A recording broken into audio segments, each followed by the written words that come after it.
Fala, pessoal. Momento chave aqui na Bônus. 49ers, né? Estamos com o Leandro, o co-founder aqui, o fundador da 49 Educação, a principal escola para startups no Brasil, o acelerador. Ele vai falar um pouco melhor aqui, um pouco da 49. Mas é um momento muito chave para a gente aqui, porque a 49 Educação foi um dos principais players que abraçaram a Bônus desde o começo. Então, eu fico muito feliz de ter você aqui, Leandro, na nosso Bônus Cash, falar um pouco da sua vivência, como construiu a 49, desafios. Quero entender um pouco, muito da sua jornada aqui. E, pessoal, não esquece de curtir, compartilhar, comentar aqui no nosso vídeo, se inscreve aqui no nosso canal para acompanhar e acompanha também os conteúdos da 49. Eu vou deixar aqui o site deles, o nosso link fixo aqui para você depois acompanhar, mas tem muitos conteúdos de primeira mão lá, de muita qualidade, para você, empreendedor, conseguir fazer seu negócio crescer bastante, com segurança. Tem muitos conteúdos da própria Bônus, inclusive, lá. Então, fica ligado aí. E, Leandro, obrigado aí de novo. Prazer ter você aqui. É difícil encontrar o homem aqui, ele sempre tá em evento, sempre tá pra lá e pra cá, mas dessa vez aqui ele veio pra São Paulo, falei, pô, vamos ver aqui no Bônus Cash. Prazer aí estar com você aqui. Boa, Arthur. Cara, eu vou começar assim, ó. Fala, 49er. Essa é a brincadeira que a gente faz lá no 49. Sim, então conheço. Pô. É legal demais, assim, né? É bom pra gente ter a parceria com a Bônus, distribuir a Bônus lá pros nossos fundadores.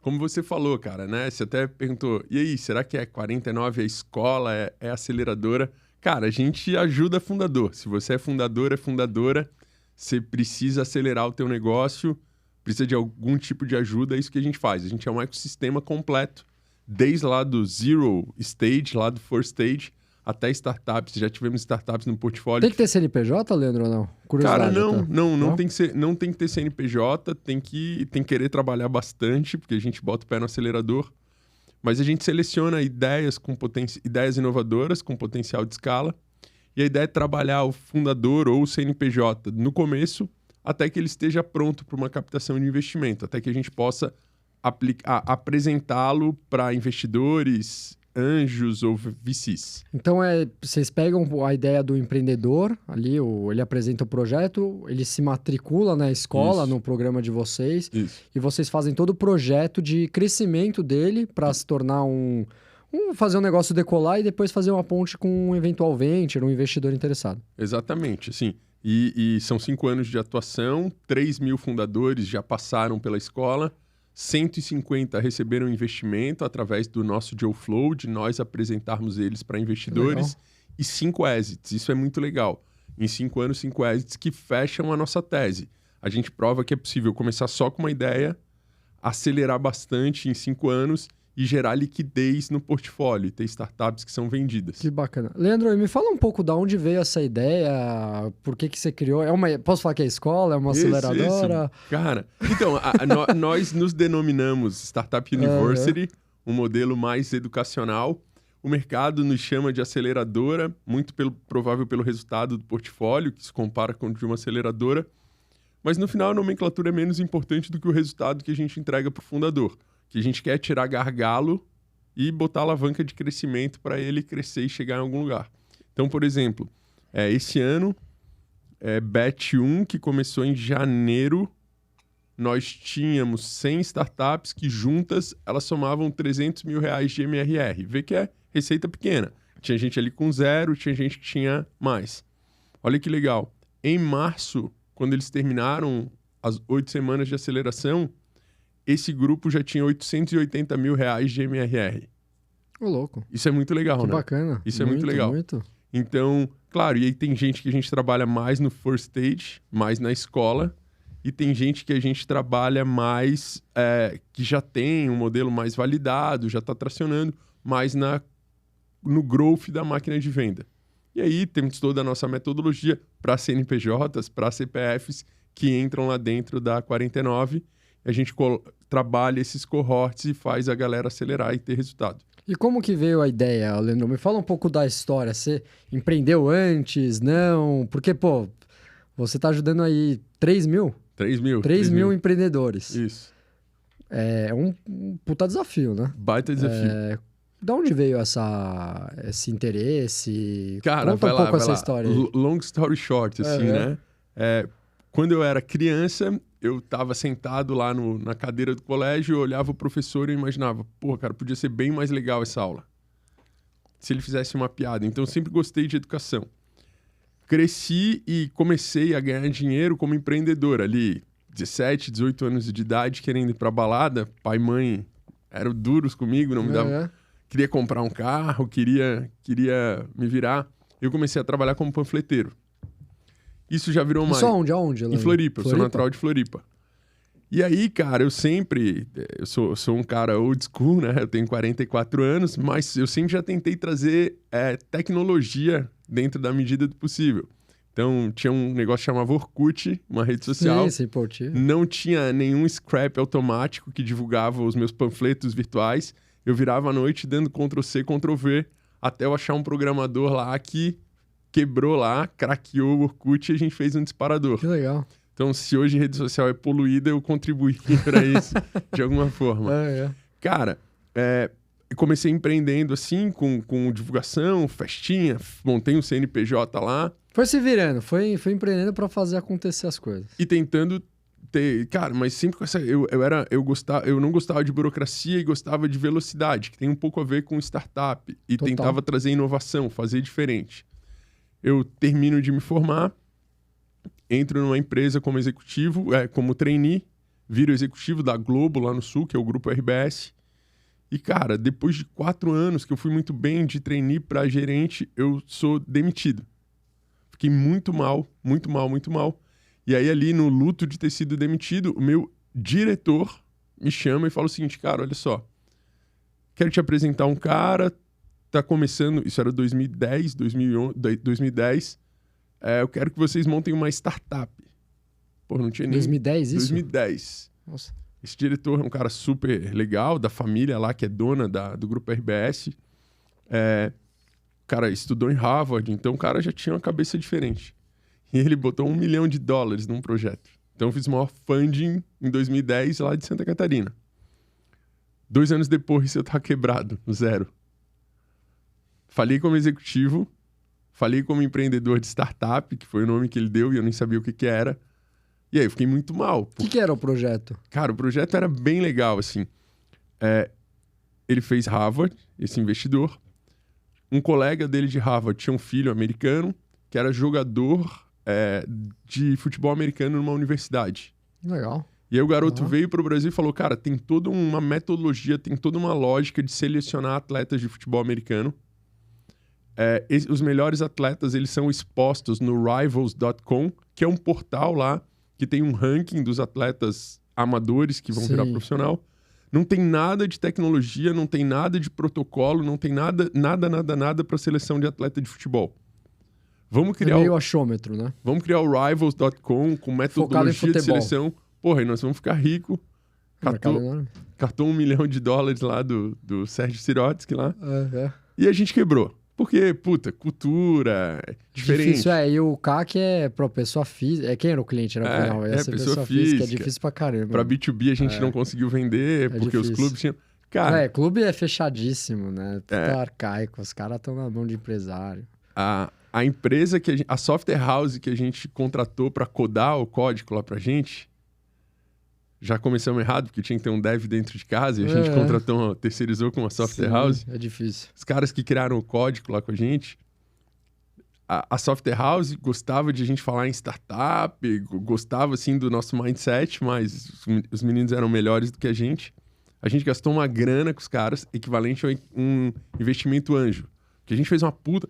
Já começamos errado lá, eu e o Tai, porque a gente começou por produto. Então a gente não fez go-to-market. Vocês não fizeram MVP, não tinha cliente nada. Fizemos um puta de um produto já. Também tinha $1 milhão de funding, cara. Esse é o complicado de captar muito no começo, né? Isso eu tô falando de 2010. E aí a gente tinha lá uma puta de uma sala, quadro na parede, cartão, na época era cartão. Tinha tudo. Tinha tudo e tinha que ter um puta de um produto.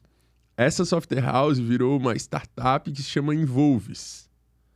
A Involves, a última rodada dela, ela captou 70 milhões. Ô, louco. Ela é de Santa Catarina.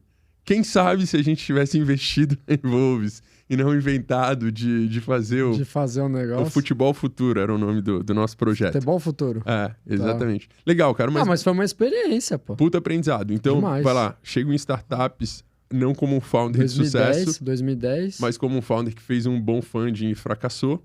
Né? Que é um track record importante. Ali, mas fiz um funding endereçado também. Muito. O investidor me procurou. Sim, total. Né? Esse é o mérito também. Ali, né?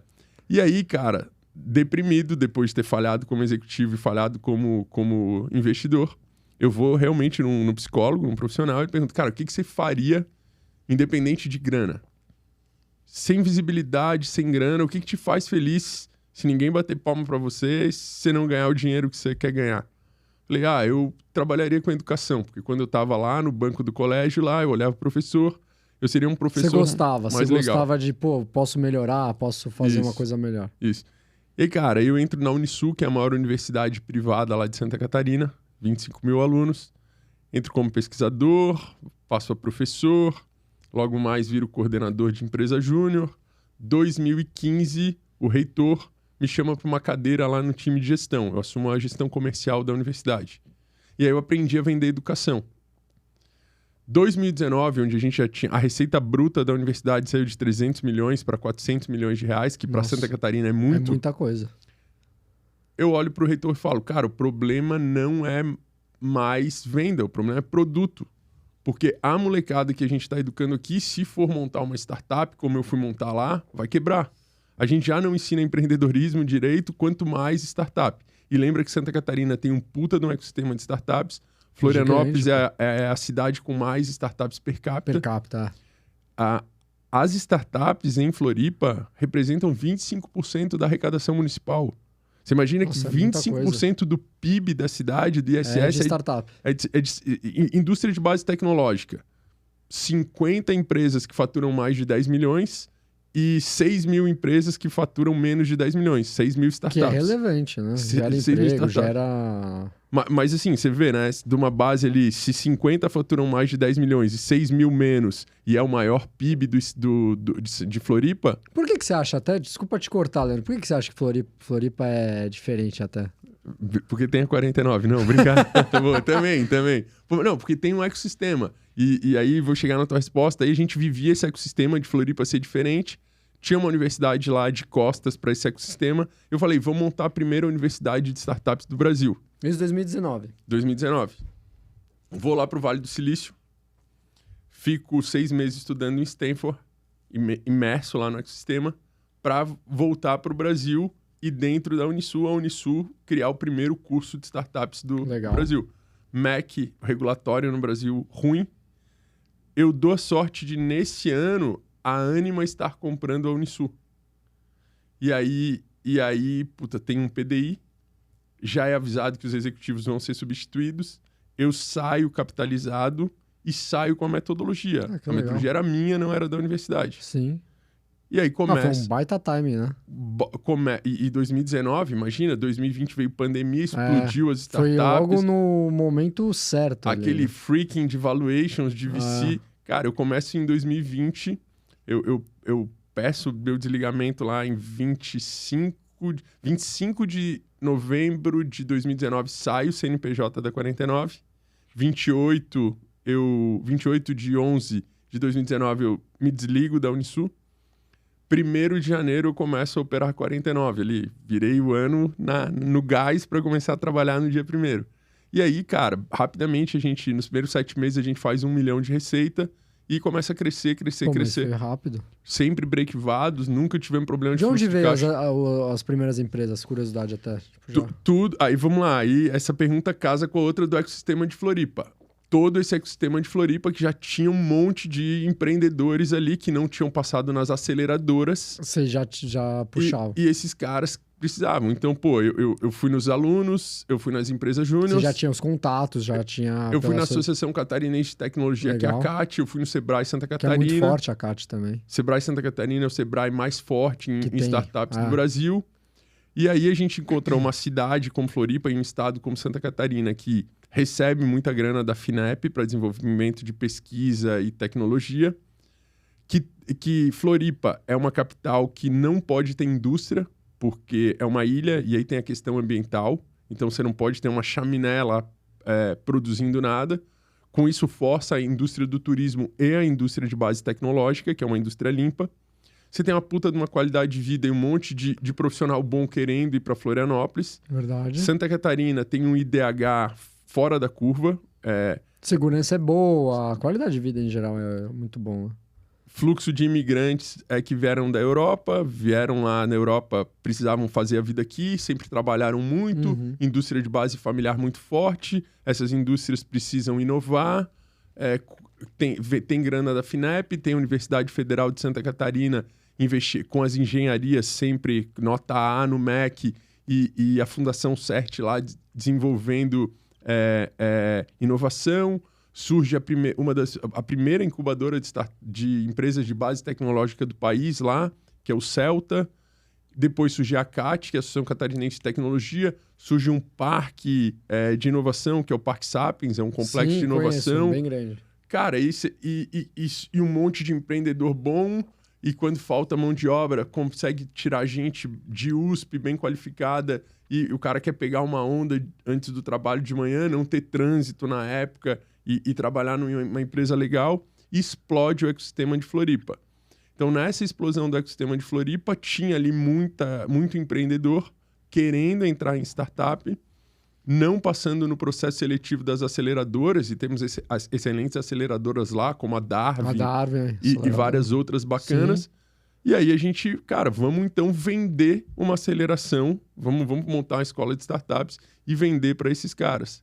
E aí, cara, a primeira turma lá, 30 alunos a R$5 mil o ticket, a gente está falando de 2020, então era um ticket relevante, a gente já fatura primeira semana de março começou a turma presencial, segunda semana de março veio pandemia, a gente já tinha tecnologia, já tinha plataforma tecnológica. Em uma semana continuar. Em uma semana a gente... Assim, foi plug and play, assim, cara. Basicamente chegou na sala de aula e falou, semana que vem é provável que tenha lockdown. Se confirmar o lockdown, tudo que está acontecendo vai ser online. Tivemos um churn, o resto da galera ficou. Normal também, acontece. Ficou, né?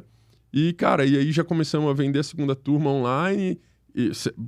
focada não só em Floripa, daí abrimos para Santa Catarina, e aí... regiões perto. Durante algumas turmas, a gente ficou só Santa Catarina, até que espontaneamente fura a bolha, vem um aluno de São Paulo, um aluno de Porto Alegre, um aluno...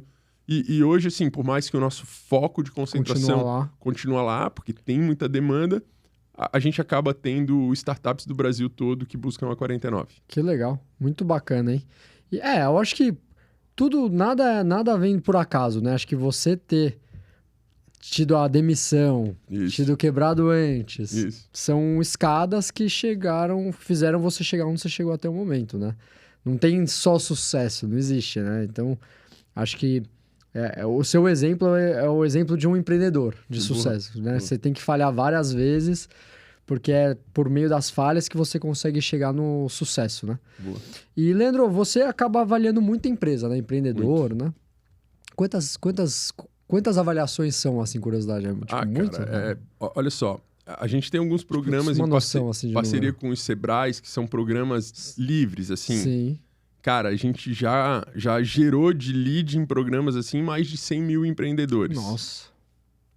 Para a gente ter 3 mil estudantes lá no pipeline, cara, vamos lá, a gente no mínimo avaliou 30 mil startups. É muita coisa. Porque tem muita gente também que tá apto, mas...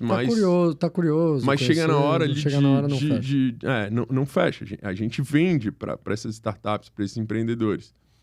E a gente está presente em todos os eventos do ecossistema, assim. Isso é algo que eu fico muito feliz. Hoje a 49 é convidada para estar...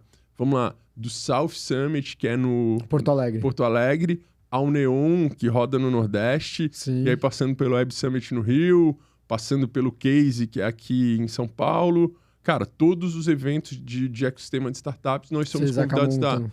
E a gente vai muito forte para esses eventos. Então, a gente conversa com o ecossistema todo. Muita gente, né? E, Leandro, e aí dessas empresas, qual que é a... Que tipo de pontos vocês avaliam, assim, para ser aceito no programa, não? E quais são os os principais erros dos empreendedores, assim, que você, pô, avaliou 10 startups, quais são os principais, pô, não fez o MVP, não... Bora. Queria entender um pouco mais aí qual que é a avaliação. Bora. Vamos dividir a pergunta, né? São 2 respostas. Primeiro, assim, o que vai ser determinante para a gente olhar que aquele ativo vai para frente? Existe uma cadeia, existe vários estágios diferentes, né? A nomenclatura vai falar do Problem Solution Fit, do Product Market Fit e do Business Model Fit. A gente começa lá no zero, no first stage, no primeiro estágio. A gente gosta de empreendedor na casca, assim, quando ele está nascendo. E como é que a gente vai ver? Primeira coisa que é determinante é a qualidade do time de fundadores. Os founders, eles determinam o caminho daquela O startup. que vai rolar? Solo founder é break deal ou não? Não necessariamente. Pra gente não, de maneira alguma. A gente até entende VCs que tem como break deal. Pra gente, absolutamente não. E a gente tem vários cases que comprovam que não precisa ser assim. Mas então, pra gente, aquele founder ou aquele time tem que ser muito, muito, muito determinado. Tem que ter um tamanho de mercado grande. Ou um potencial de adjacências de mercado muito claro para que aquele tamanho de mercado fique grande. Te dou um exemplo. Founder excelente, muito bom founder, cara de tecnologia, top. Manja tudo. Muito bem empregado, ganhando em dólar. Apaixonado por origamis, monta uma puta numa plataforma de tecnologia de origami. Eu falo, cara, não vai dar, porque... Peanuts, assim, quem... Sim, que não é... Né? Agora, pô, chega um cara pra mim em agro, em fintech, em jurídico, que a gente tem muita demanda. Cara, founder bom, com tamanho de mercado grande, show. E aí a gente vai ter que entender se aquela dor que ele resolve é real e tem uma possibilidade de repetir e escalar. Escalabilidade é muito importante. Cara, eu sou o melhor analista jurídico do país e eu vou fazer consultoria jurídica num modelo consultivo. Tem que pivotar o modelo consultivo ele é limitado. Não, eu vou trazer tecnologia, eu vou ter que conseguir escala. Eu sempre digo, o melhor exemplo de escala, enquanto a gente está conversando aqui, tem alguém no mundo, na Google Play, na Apple Store, bota um dedo lá no telefone, reproduz todo o Waze. O produto Waze, ele foi replicado em um clique. Ele fez um download ali em alguns segundos. Eu não precisei reconstruir. Eu construo essa caneca.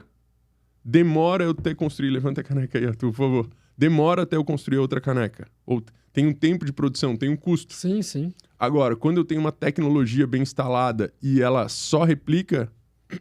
Num canal de distribuição como o Google Play, Apple Store... Que é super rápido. Repito e escalo infinitamente. E vai rápido. Então, bons fundadores em tamanho de mercado grande com possibilidade de repetir e escalar. Isso determina se esse cara vai ter sucesso lá na frente ou não. Tá bom. E o que é pra você a segunda parte, né? Que é... Puta, principais erros cometidos pelo empreendedor ali, que você fala, puta, o cara pode até ser aceito ali no programa, Sim. mas não anda... Quais são os principais motivos, assim, que você fala, pô, esse cara não...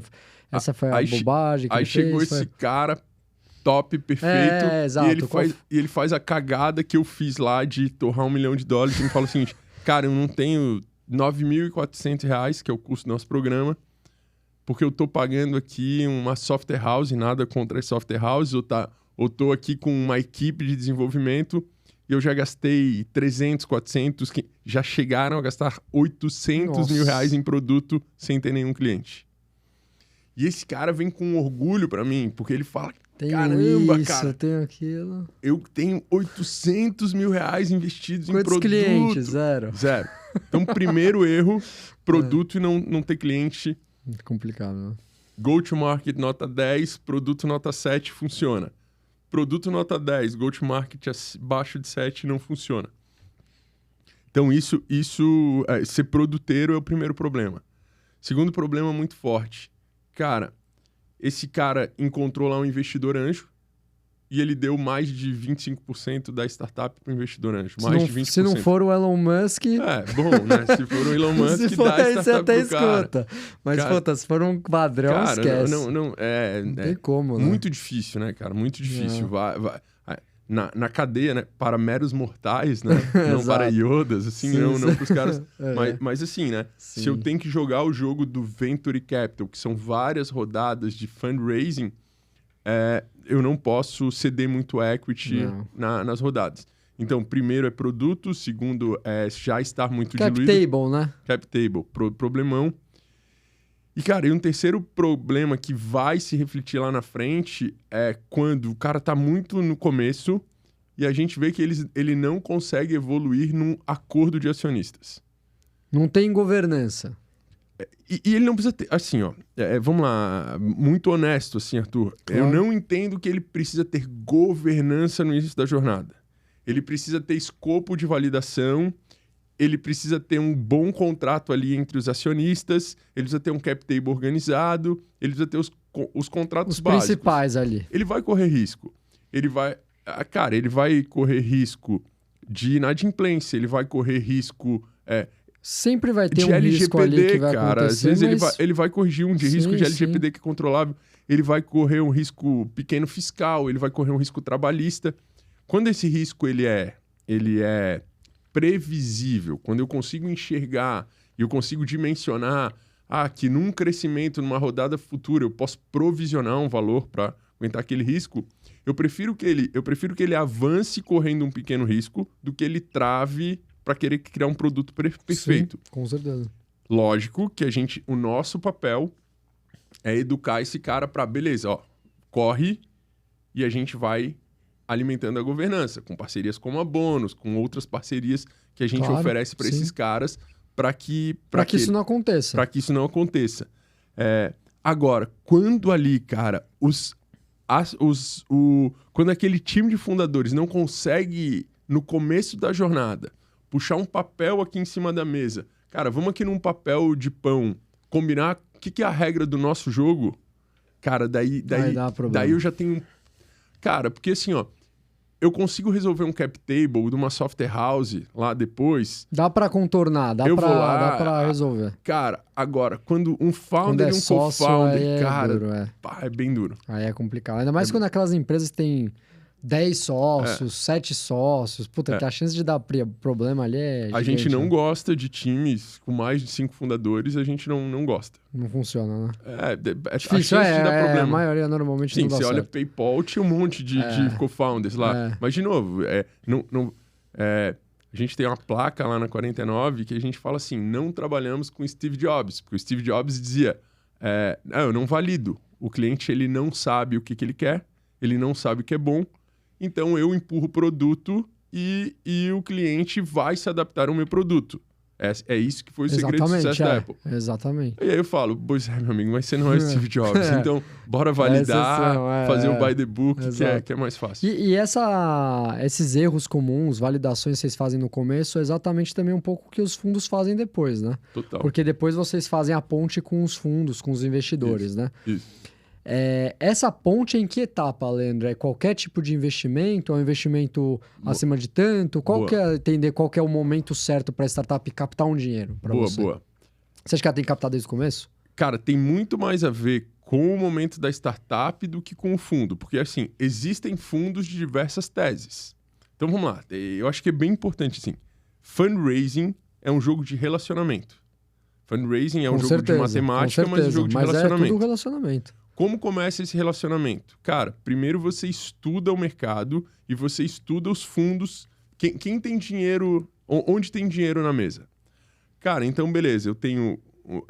eu tenho um grupo de investidores anjos, eu tenho investidores pessoas físicas, eu tenho fundos de investimento de seed, eu tenho uma galera série A, eu tenho uma galera que investe em B2B, uma galera que investe em B2C, eu tenho fundos Tier 1, que são os caras que são mais faixa preta, eu tenho fundos que estão fazendo a primeira captação, construindo o primeiro fundo. Eu tenho que entender esses caras e hoje, cara, eu vou te dizer... Os nichados, né? O que investe só em agritech, os que investem, né? tudo é mais fácil de pesquisar hoje com o Google Hoje é ChatGPT. fácil. É mais fácil de pesquisar. Não é absoluta aquela informação que tem ali. Mas porque- é uma boa métrica ali que você Mas já tem. você começa por ali e depois você desenvolve relacionamento. O melhor jeito de desenvolver relacionamento é estar presencialmente nos eventos do ecossistema. Não tem nada que me convençam. E por que é importante? Porque, eu conheço o Arthur, que é investido pelo fundo X. O Arthur, cara, me conecta com os caras. Melhor jeito de se relacionar com os fundos. Começa crie relacionamento com um investido do fundo. Pra te aproximar, te conectar. Para te explicar como é que é a tese e como funciona. Então começa com esse discovery. Eu entendo os fundos. 100%. E aí depois, cara, eu sento com meus co-founders e aí eu acho que entra o papel da 49 muito bem, que a gente, além de tudo, a gente funciona como um advisor para o cara que está no início da jornada. Eu fui estudar e eu entendi a tese de alocação de recurso, a tese de investimento. Mas aí eu tenho que constituir uma tese de captação. E quando eu constituo a minha tese de captação, eu vou dimensionar o meu negócio. Porque o negócio é um plano de negócio como a gente aprende, né? E plano de negócio não tem nada a ver com missão, visão, valores. Plano de negócio tem a ver com o racional que você vai construir o teu ativo, a tua startup, para gerar liquidez lá na frente. Se você está construindo um negócio de IPO, se você está construindo um negócio de exit, se você está fazendo um negócio de exit, um exit a que valor? Se você está fazendo negócio de exit, um exit a que valor para quais possíveis players que você vai vender? Essa visão, cara, é quase impossível um fundador de primeira viagem ele ter no começo. Sim, é muito difícil, não vai saber. E é aí que a gente entra. A gente entra para ajudar esse cara A desde entender. o começo a entender. E em alguns caras desses, a gente já conseguiu e faz sentido uma captação no PPT. Muito difícil. É difícil, mas tem as suas exceções, né? Muito difícil, muito improvável, muito improvável que seja saudável captar no PPT, mas em algumas exceções vale a pena. Existe. Alguns caras, esse cara provou uma atração de... A Pipo Saúde. A Pipo Saúde veio aqui com a gente, último encontro, praticamente, eles falaram que captaram no PPT, mas... Isso. Show. Era... É isso aí. Era como dava de fazer. Exato. E aí a gente desmistifica. Às vezes o cara tá no PPT, eu falo, não vai captar, e ele bate lá no anjo e o cara fala, não, vocês têm que ser full time desde o começo. De verdade, a gente tem um playbook bem diferente, não, cara. Olha só. Não, se alguém precisa pagar boleto, né? Cara, vão pagar Você precisa boleto, pagar boleto. vocês vão ser bootstrap, vocês vão ir fazendo escopo de validação. Faz um MVP, testa. Um cara vai sair para vir para operação, os outros co-founders vão botar dinheiro ali do... Fazer o negócio acontecer. Cara, assim, a gente não acredita nos playbooks medianos que tem por aí. Também acho, eu concordo. Não vai em solo founder. Tem que ser 100% full time. E várias outras coisas que na verdade, são traduções mal interpretadas do playbook lá de Sand Hill Roads, de que Berkeley, eu estudei lá. De Venture Capital. Muita, cara, e né, uma crítica positiva aos investidores anjos, nossos colegas aí. Cara, a gente tem que se qualificar mais enquanto investidor para a gente não traduzir errado playbooks e criar regras absolutas. Também acho. Mas vamos lá. Então a gente entende, a gente monta uma tese de captação. E aí nessa tese de captação, a gente vai ter variáveis. Via de regra, pegando o mais comum, não captar na ideia, fazer um esforço de bootstrap, fazer um esforço part-time no início da operação, mas criar um escopo de validação. Assim que conseguir pagar as contas, equilibrar, dropar todo mundo para ser all-in. Aí vai full time no negócio. Full time no negócio para ser all-in. Receita crescendo mais do que produto. Não olhar para o churn antes de olhar para a receita. Então tem uma lógica assim, sou capaz de gerar leads? Sim. Sou capaz de converter esses leads em receita? Sim. Depois disso, sou capaz de reter? Sou capaz de reter? Sim. Depois disso, sou capaz de reter esses caras pagando boleto? Então, cara, eu não gosto de startup que para de crescer porque o cara não tá pagando boleto. Não tem mais Calma. Validei a lead generation. Validei o modal de venda de conversão. Validei a minha máquina de retenção. Validei a minha máquina de pagamento lá. De fazer o cara pagando. De inadimplência. De inadimplência. Então, assim, essa lógica de equilibrar os pratos, de manter o crescimento e entender que taxas acima do benchmark do mercado, quando elas estão estourando de maneira consciente, isso é importante para o growth e para o crescimento, isso tudo faz parte da tese de captação que eu tenho ali. Porque o que tem que ser uma captação? Ela tem que ser uma relação de causa e efeito. O dinheiro que eu captei, ele vai ser investido num input que vai gerar um output, causa e efeito. Então, vai ser investido em lead generation para eu aumentar lead, vai ser investido em talentos lá da minha máquina de converter, no meu playbook de vendas para eu converter mais, vai ser investido em tecnologia, em time de CS para eu reter mais. Tudo tem que ter uma lógica. Essas premissas, quão mais validadas elas estiverem, mais se justifica a captação. E normalmente essas premissas só estão validadas mais para frente. E naqueles negócios que dão dinheiro e o cara fala, pô, não vou captar. O negócio tá dando dinheiro, tá crescendo, saudável, gera lead. Cara, tem alguns... Você acha que o cara pode ele ficar quieto lá e parar e não captar? Ou você acha que ele sempre vai ter que captar? Cara, tem alguns cases aqui... Curiosidade mesmo. Alguns cases, assim, tá? Então, vou falar nomes, assim, Sou Odonto. Sou Odonto entrou lá na 49. Tá. A gente vende o curso. Ah, não vou porque eu preciso captar, eu não tenho dinheiro para comprar, eu tenho que captar, eu só vou assinar contrato se vocês me prometerem investidor anjo. Cara, curiosamente, eu conheci o pai do fundador. E eu liguei pro pai do fundador e falei assim, não era moleque, era um cara, 30 anos lá, mas eu conheci o pai dele, eu falei, cara, teu filho tá errado. Ele tem que fazer essa porcaria aqui da 49. Entra o Rodrigo, founder da Sou Odonto, faz 8 semanas de aceleração, cresce 300% em receita. Nossa. E termina a aceleração, eu chego, Rodrigo, senta aí que eu vou fazer o primeiro cheque. Ele, não. Não, Leandro, não quero, não tem espaço pra ti. Mas você acha que ele tá certo ali? Pô, ali ele tá, porque olha só, não tem mais uma premissa de causa e efeito. Na capacidade que ele tem, né? Não tem, na capacidade que ele tem mais, ele vai estocar dinheiro. Olha só, não existe mais esse momento e não era produtivo. Tinha uma época que os founders captavam muito, e eles ficavam com dinheiro parado lá, dinheiro estocado. Hoje em dia, a lógica do Venture Capital ela é curta. Cara, eu tenho grana suficiente para crescer. Sempre foi assim em teoria, mas na prática se captava mais do que sobrevivência de 18 meses. Quando o Rodrigo olha lá na Sou Odonto, diz, cara, nos próximos 18 meses, o máximo de elasticidade que eu consigo fazer é com o caixa que eu já estou gerando. Outro case. Esse eu não vou falar o nome porque a gente está no meio de um... No meio do New. Vou falar o nome do founder e não vou falar o nome da startup. O Brian, tá? A gente tá numa reunião a gente tá num deal com alguns investidores, não vou falar o nome, mas é o que eu vou me encontrar depois do podcast aqui. Vou me encontrar depois das 9 horas da noite.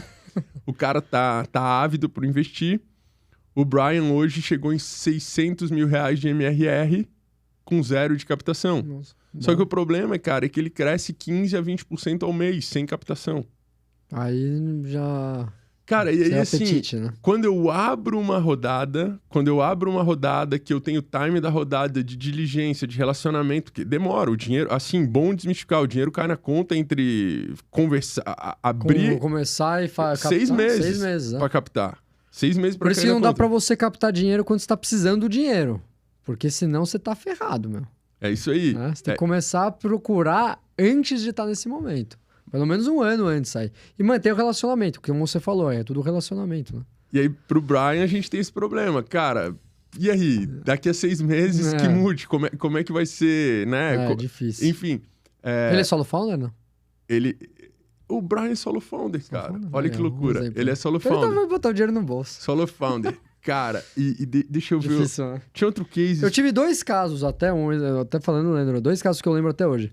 Um caso, cara gigante, não posso falar o nome dele também, mas empresa grande, o cara é CEO. Falou, puta, Arthur, fiz uma puta cagada, investi numa startup, os caras crescendo muito, coloquei dinheiro, os caras crescendo mais ainda. Aí eu falei, por que cagada? Eu não vou fazer saída, meu. Ele não quer mais captar, não quer fazer mais nada. Eu fiquei lá. Boa. Então... E outro caso que eu tive, que também eu não concordo muito, acho que também é uma pouco viagem. Eu conheço um fundo de investimento que investe em startups, você vai conhecer, não vou falar o nome, mas falaram, Arthur, a gente não investe em startup que dá lucro. Não investe. Porque o cara dá lucro... Acomoda. Não é acomoda, mas eu não vejo potencial para a gente sair. Isso. Cara, é assim, né, cara? Assim, acho que nos dois casos, se tiver um consolidador, um player grande, que olhe para essas empresas saudáveis e apresente o cheque e fale, cara, tá aqui, ele vai resolver a vida de todo mundo, do empreendedor e dos investidores. Claro que a ânsia por fazer uma outra rodada, porque assim, o investidor ele tem que buscar saída, ele tem que buscar liquidez. Ele tem que ter um momento da liquidez, né? Quanto mais rodadas tiver, mais chance de ele sair numa rodada dessa. Exato. Se eu invisto numa startup e ela resolve a vida, a minha chance de saída é lá num exit, num evento de liquidez. Numa hora de venda de controle ali, né? Isso. Mas, cara, eu acho que empresas que dão lucro, que têm boa tecnologia, elas vão acabar uma hora ter um exit terão saída. E aí, cara, se eu sou investidor e, porra, o cara decidiu que é muito lucrativo e o cara não vai ter saída, eu vou uma hora pedir para converter o meu mútuo, né? Só para acho que é legal explicar para a galera assim, né? O investidor ele ganha um papel, que é um mútuo conversível. Exatamente. Então ele não é um sócio de fato, mas ele é um credor. Ele investiu na startup, ele está esperando aquela startup virar para ele converter o empréstimo dele numa participação societária no negócio. Se eu sentir que não tem segundas rodadas e se eu sentir que não vai ter uma saída, um evento de liquidez, mas o cara cresce muito, eu vou pedir para esse cara... de volta com juros. Eu vou pedir para esse cara me comprar. Ou te comprar. Você converte e fala, você me tira. Eu vou falar, beleza, legal, mas me compra aqui, vou te dar um desconto, né? Porque ele vai ter um... Sim, eu entrei por 5 vezes a ARR. Porra, eu vou atualizar lá 5 vezes a ARR e o cara vai dizer, não vou pagar. Eu falei, beleza, vamos fazer um meio termo. Eu acho que os founders recomprariam nesse caso. Sim, dando muito resultado. Ou então, que não é convencional, não é por isso que um investidor de startup entra, não é a lógica é sempre liquidez, mas entre não ter a liquidez e ficar com aquele ativo parado lá, o que não é convencional, Leandro, faria, muitos investidores não fariam. Falei, beleza, me converte aí e vamos combinar a distribuição de dividendos todo ano e quero receber a distribuição de dividendos. Investir num bom negócio é sempre um bom negócio. Eu também acho. Leandro, e teve um evento que você foi agora, né? Acho que vocês estavam aí sobre ser CEO numa startup. Me fala um pouco mais desse... Eu achei super interessante, você estava comentando comigo antes do Bonus Cash aqui. E você falou, né, a diferença de ser um CEO e de ser um empreendedor. Fala um pouco aí mais sobre essa... Eu achei bacana explorar um pouco sobre esse assunto aí. Mas, cara, isso aí foi uma roda de conversa. Eu, 49, que fomos First Stage, uma Venture Builder, que também trabalha no início da jornada, e a galera da Futurum Education, Futurum Capital, é um grupo de investidores muito legal. Um deles é o Guga Stocco, que era domo e montou ali com um grupo de investidores a Futurum Capital, que também trabalha com a Futurum Education, que é o começo da jornada, nós três conversando, falando, cara, é um problema, porque a gente pega um bom fundador, e esse fundador ele é muito intuitivo, ele vem numa intuição do que ele vai fazer, por isso que a gente investe nos bons founders, com boa disposição, boa intuição, com uma visão de futuro legal. Só que é o seguinte, cara, começa a evoluir o jogo, chega lá no seed, quanto mais chega no Série A, o skill é outro, não é mais de fundador, é de CEO. E é muito difícil virar o chapéu. Essa transição, né? Muito difícil. Literalmente virar o chapéu. Tinha um filme que eu vi uma vez que o cara competia queda de braço. Pô, Stallone. Isso. Falcão. O Falcão. Pô, isso. Caminhoneiro. E aí ele virava o chapéu, literalmente. Esse filme é bom, ele virava o chapéu de caminhoneiro pro de competidor. Treinava dirigindo no caminhão. Isso. Cara, então a gente tá treinando enquanto founder, mas uma hora a gente tem que virar o chapéu pra virar o CEO. Verdade. Como é que faz isso? É um skill totalmente diferente, mano. E aí a gente reuniu os melhores advisors, VCs, então... Tava Headline com o Romero Rodrigues, tava Upload com o Rodrigo, tava Ace com o Pedro, tava Mona X com a Aline, tava um monte de gente faixa preta e vários outros aqui, não vou cometer o Chico da SP Ventures. A gente pegou essa galera e muitos outros aqui, não vou citar o nome de todos, a 49 promoveu esse evento, uma imersão para 30 fundadores, frente a frente com esses caras, literalmente para falar o seguinte, cara, assim, ó, ou vocês viram o chapéu, ou vocês desenvolvem estas skills, ou vocês não chegarão na qualidade. E a gente vê muita gente muito fundador sendo substituído por CEO ao longo da jornada. Steve Jobs normal, aconteceu isso, normal. né? O que deu errado foi o WeWork. Pois é.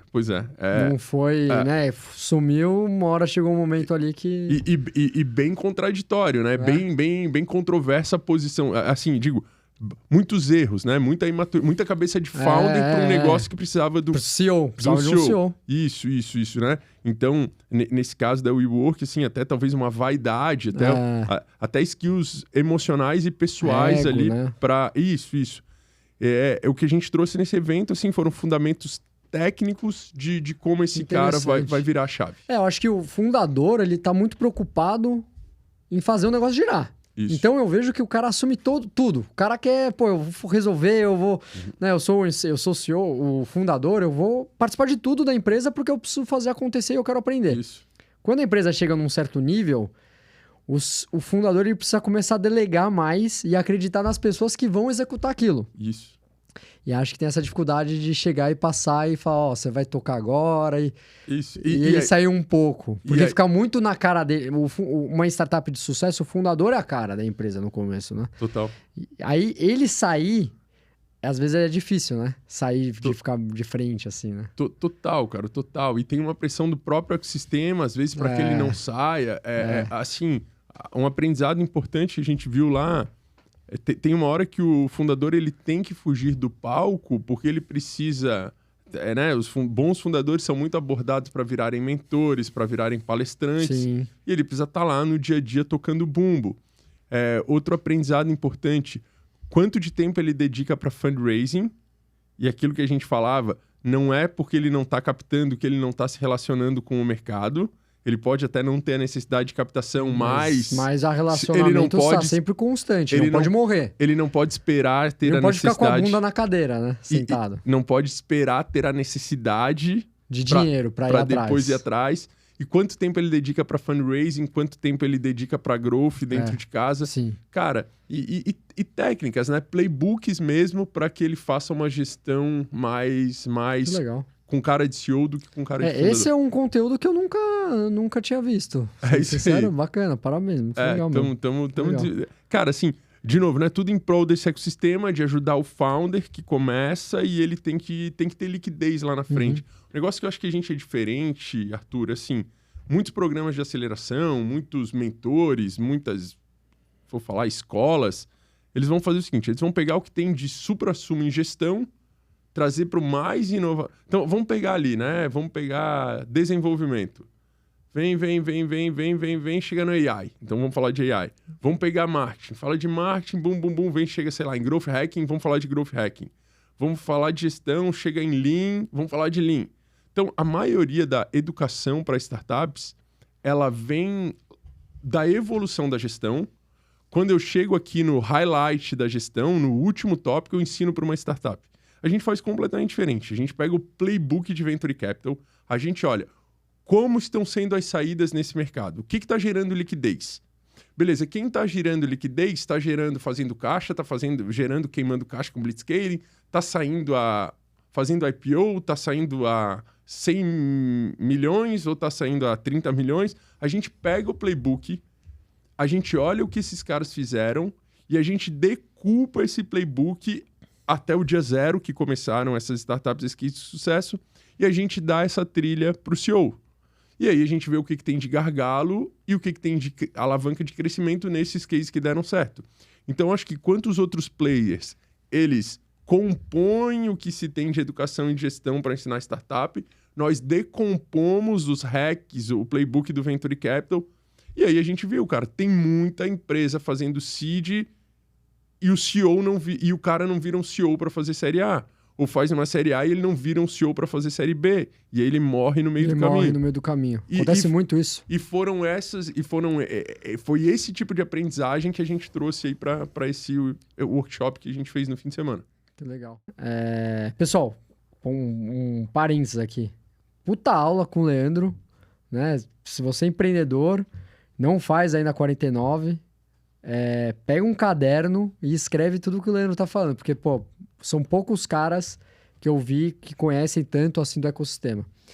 E aí umas perguntas que eu gosto de fazer aqui, Leandro, do canal, a gente gosta de ouvir um pouco das recomendações dos nossos convidados, né? Boa. Primeiro você falou do Falcão lá, do Stallone, né? Eu queria ouvir 3 filmes que você recomenda, não precisa ser pra empreendedor, mas que mudaram sua vida. Que você fala, puta, esse filme aqui é...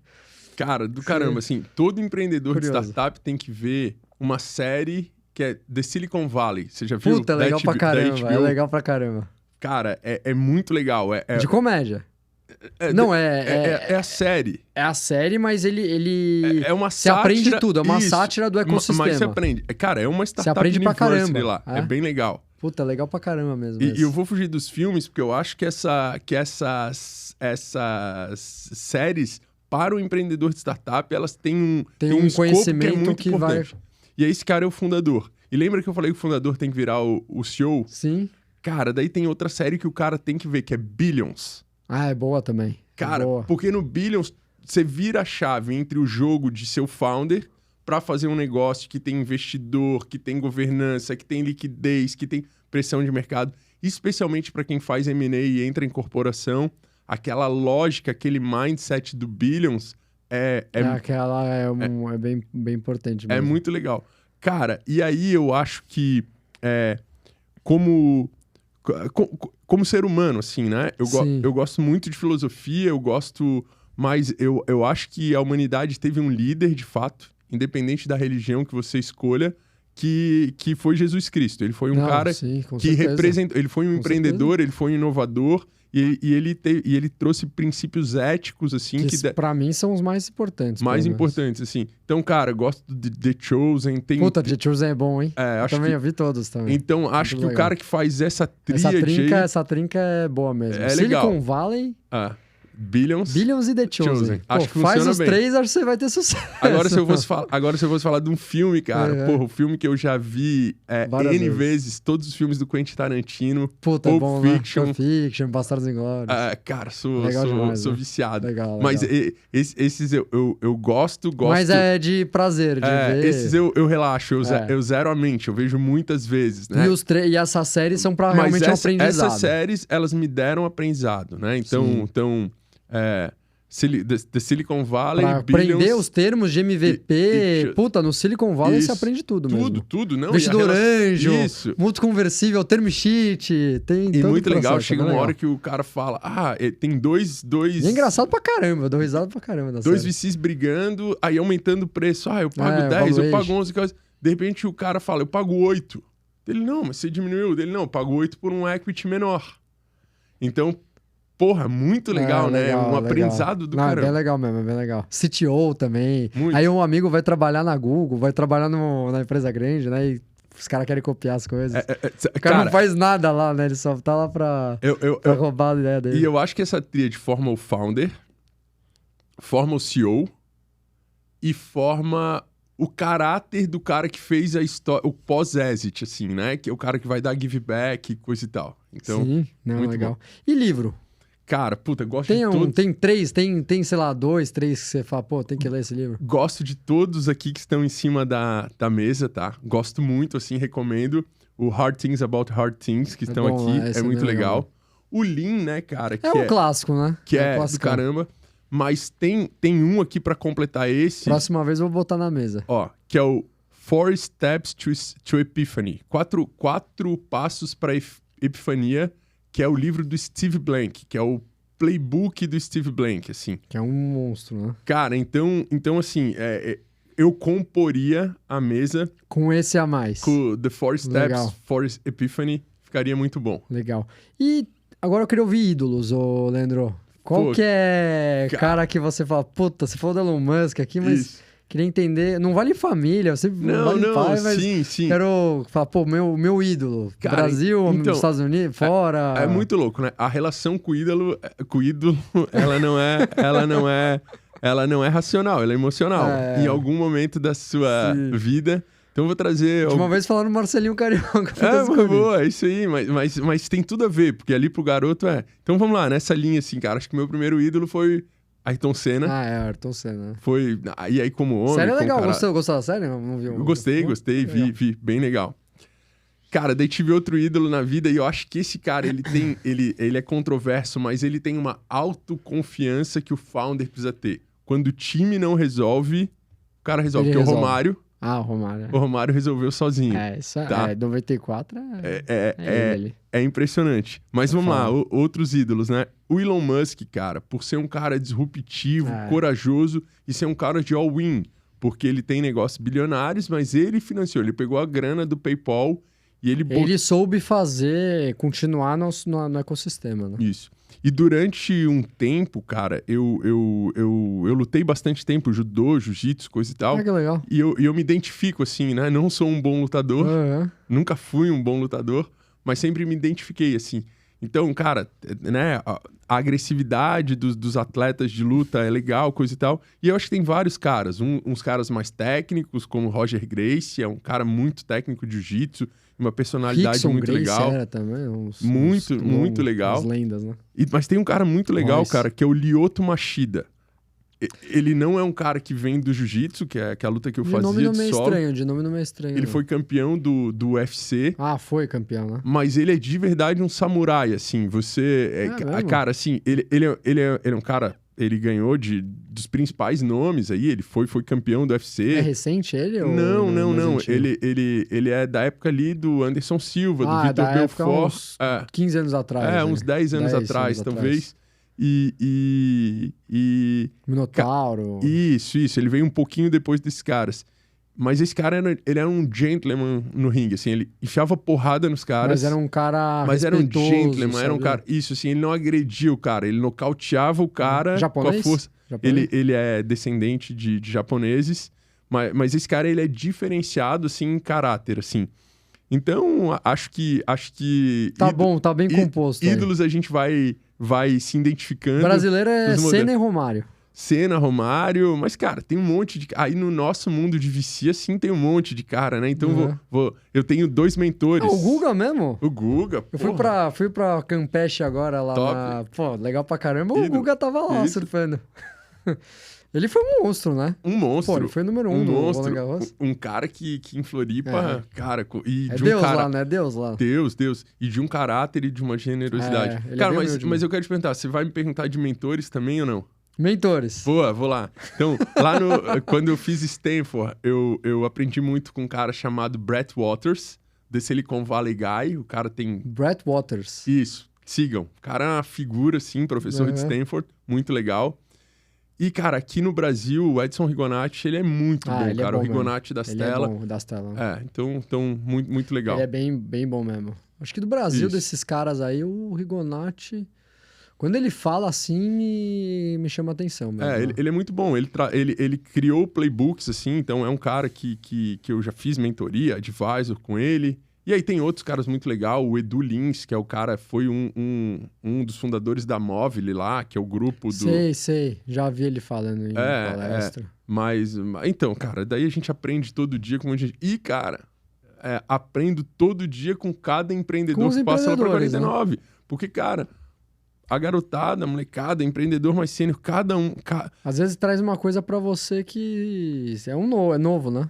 Cada Romário desse, que é o cara que fala assim, ó, pô, o time não tá ganhando, mas eu vou decidir. Que é o founder. É o founder. E cada coisa que ele traz. E, pra terminar, a minha esposa, cara, ela é uma empreendedora que começou do zero, assim. Ela foi costureira de máquina de costura. E, cara, cresceu empresarialmente. Hoje ela é destaque na profissão dela. Que legal. Ela é referência, né? Ela tem uma indústria de jeans, emprega aí, entre empregados diretos e indiretos, 5.000 pessoas. Então, a pessoa que começou, assim, do nada, família de salário mínimo. E hoje tem uma das principais indústrias do Brasil, assim, no segmento dela. Porra, aprendo todo dia com ela. Todo dia ela me dá aula em casa, assim, de como ser um fundador, um CEO, um investidor melhor. Família realmente primeiro lugar, né? Assim, você acaba conhecendo e você aprende também demais junto, né? Demais, demais. Pô, muito legal. Pô, grande momento. Não dá pra terminar da melhor forma, né, pessoal? É que eu terminei com bônus. Leandro, obrigado aí, cara. Valeu demais. 49, obrigado aí pela parceria de sempre. Não esqueçam de seguir depois da 49. Eu vou deixar o site aqui deles no ar. Segue lá também no LinkedIn o Leandro, pessoal da 49. Tem conteúdo pra caramba lá, que te ajuda demais. Os desafios que a sua startup está enfrentando, com certeza, eles já passaram por muitos projetos parecidos, com dores similares ao negócio que você provavelmente possa estar tendo agora. Então, fique à vontade de chamar eles e a gente se vê no próximo Bônus Cast. Leandro, obrigado. Valeu, Arthur. Obrigado, Valeu. irmão. E boa reunião lá com o Brian, lá, o investidor lá. Bora, vamos pra cima. Valeu. Valeu.